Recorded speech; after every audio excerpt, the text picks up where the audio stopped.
Good afternoon, friends, and welcome. I'll be sharing live trades and results with you. We'll be evaluating how well these trades work out. We'll be benchmarking this against the S&P 500. I'm expecting to be outperforming it every month.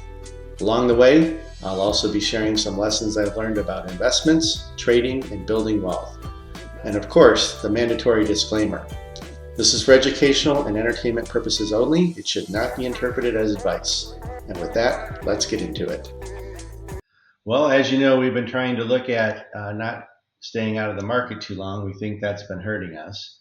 We took our exit here at the end of the day yesterday, and today was an interesting kind of experience. So the market gapped up and started running.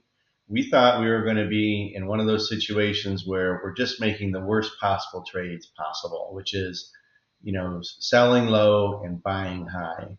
But the market continued to fall. Came back to this point, and here's how I take a look at this. No matter what, we're probably going to get in at a better price than we exited. So anytime we're, getting in at a lower price, that's great. That's sort of similar to, buy low, sell high. So Adam's going to go ahead and take a position here long, and we're going to have to wait and see what happens with it.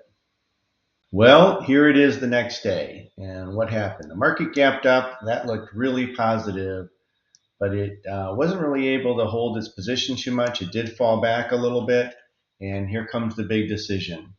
Right now, we're sitting with a small profit. The market's been kind of all over the place in the last several days. It's been difficult for us to actually pick up some good trades. Do we sit in? Do we get out? Well, Adam decided to go ahead and take an exit. So on this trade, we're going to go ahead and take the exit. You can see the order going live, and this trade is over. Let's head over to our tracking sheet and see how we're doing. Well, trade 28 is kind of an interesting trade. It closed on October 29th, and the market, the S&P 500 was at 581.77.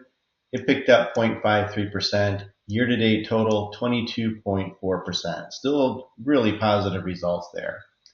We finally picked up a positive return. Although it wasn't huge, we did outperform on that particular segment, 0.65. That brings our year-to-date total to our pathetically low 8.82%. Our beat the market factor went up a little bit.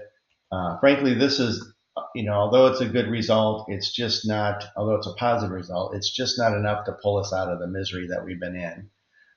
We're not even, making too much ground back against the S&P 500. We're still below on our percent winning trades. We're way below on our beat the market factor. We're just going to have to wait and see how a few more trades play out. It's going to be very difficult to say. This was almost toward the end of October, so we've got basically 2 months left. And hopefully we can gain some ground again and get back into some strong returns and continue to make these trades. So we're just going to have to wait and see what happens. That's it for today. How do you think we're doing? Please comment below and let me know how this compares to other investments you've seen. This is for entertainment and educational purposes only. It should not be taken or interpreted as advice. Until next time.